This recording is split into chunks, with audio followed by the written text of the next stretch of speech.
இந்த மசோதாவை துவக்க நிலையிலேயே அறிமுக நிலையிலேயே நான் விடுதலை சிறுத்தைகள் கட்சியின் சார்பில் எதிர்க்கிறேன். அறிமுக நிலையிலேயே இந்த மசோதாவை நான் கடுமையாக எதிர்க்கிறேன். நாட்டின் ஒற்றுமையை சீர்குலைக்கக்கூடிய வகையில், மக்களிடையே நிலவுகிற நல்லிணக்கத்தை பாதிக்கிற வகையில் உள்நோக்கத்தோடு இந்த மசோதா அறிமுகப்படுத்தப்படுகிறது. இந்திய உணர்வோடு வாழ்கிற இஸ்லாமியர்களை அந்நியர்களைப் போல காட்டுகிற முயற்சி மிகுந்த வேதனை அளிக்கிறது. அவர்களுக்கான சுதந்திரத்தில் தலையிடுவது அரசமைப்பு சட்டத்திற்கு எதிரானதாகும்.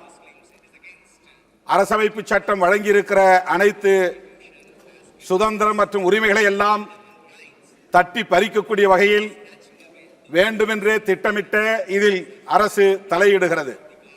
வக்ஃப் போர்டு நீண்ட நெடுங்காலமாக தனித்து இயங்கி வருவதை நாம் அறிவோம். ஒவ்வொரு மதத்திற்கும் அந்த சுதந்திரம் இருக்கிறது.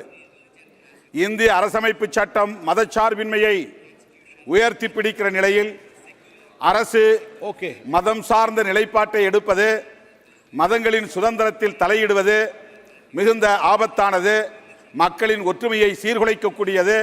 எனவே இந்த மசோதாவை துவக்க நிலையிலேயே அறிமுக நிலையிலேயே நான் விடுதலை சிறுத்தைகள் கட்சியின் சார்பில் எதிர்க்கிறேன். இதனை திரும்ப பெற வேண்டும் என்று வலியுறுத்துகிறேன். அல்லது இதனை ஒரு குழுவுக்கு கலந்தாய்வு நிலைக்கு அனுப்ப வேண்டும், கலந்தாய்வு குழுவுக்கு அனுப்ப வேண்டும்.